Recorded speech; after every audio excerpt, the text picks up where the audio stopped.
بسم اللہ الرحمن الرحیم، شروع کرتا ہوں اللہ تعالیٰ کے نام سے جو بڑا مہربان نہایت رحم والا ہے۔ قیامت قریب آ گئی اور چاند پھٹ گیا۔ یہ اگر کوئی معجزہ دیکھتے ہیں تو منہ پھیر لیتے ہیں اور کہہ دیتے ہیں کہ یہ پہلے سے چلا آتا ہوا جادو ہے۔ انہوں نے جھٹلایا اور اپنی خواہشوں کی پیروی کی، اور ہر کام ٹھہرے ہوئے وقت پر مقرر ہے۔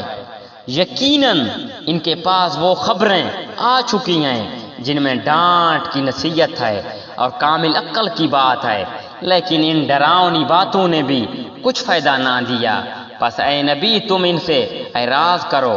جس دن ایک پکارنے والا ناگوار چیز کی طرف پکارے گا، یہ جھکی آنکھوں قبروں سے اس طرح نکل کھڑے ہوں گے کہ گویا وہ پھیلا ہوا ٹڈی دل ہے۔ پکارنے والے کی طرف دوڑتے ہوں گے اور کافر کہیں گے یہ دن تو بہت سخت ہے۔ ان سے پہلے قوم نوح نے بھی ہمارے بندے کو جھٹلایا تھا اور دیوانہ بتلا کر چھوڑ دیا گیا۔ پس اس نے اپنے رب سے دعا کی کہ میں بے بس ہوں، تو میری مدد کر۔ پس ہم نے آسمان کے دروازوں کو زور کے مینے سے کھول دیا اور چشموں کو جاری کر دیا۔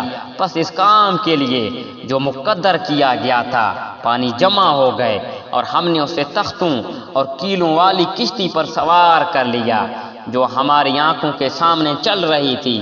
بدلہ اس کی طرف سے جس کا کفر کیا گیا تھا، اور بے شک ہم نے اس واقعے کو نشانی بنا کر باقی رکھا۔ پس کوئی ہے نصیحت حاصل کرنے والا؟ بتاؤ میرا عذاب، میری ڈرانے والی باتیں کیسی رہیں؟ اور بے شک ہم نے قرآن کو سمجھنے کے لیے آسان کر دیا۔ پس کیا کوئی نصیحت حاصل کرنے والا ہے؟ قوم عاد نے بھی جھٹلایا، پس کیسا ہوا میرے عذاب اور میری ڈرانے والی باتیں؟ ہم نے ان پر تنوع تیز مسلسل چلنے والی ہوا ایک منحوس دن میں بھیج دیا، اور اسی طرح جو لوگوں کو اٹھا اٹھا کر دے کر پٹختی تھی، گویا کہ وہ جڑ سے کٹے ہوئے کھجور کے تنے ہیں۔ پس کیسی رہی میری سزا اور میرا ڈرانا؟ یقیناً ہم نے قرآن کو نصیحت کے لیے آسان کر دیا۔ پس کیا ہے کوئی نصیحت حاصل کرنے والا؟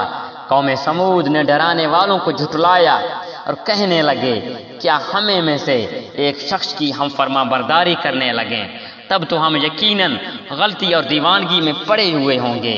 کیا ہمارے سب کے درمیان صرف اسی پر وحی اتاری گئی؟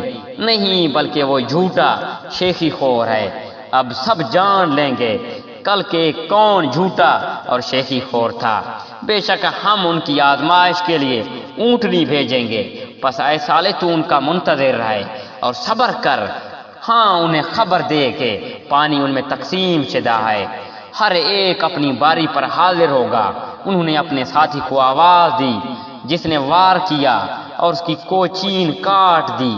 پس کیوں کر ہوا میرا عذاب اور میرا ڈرانا؟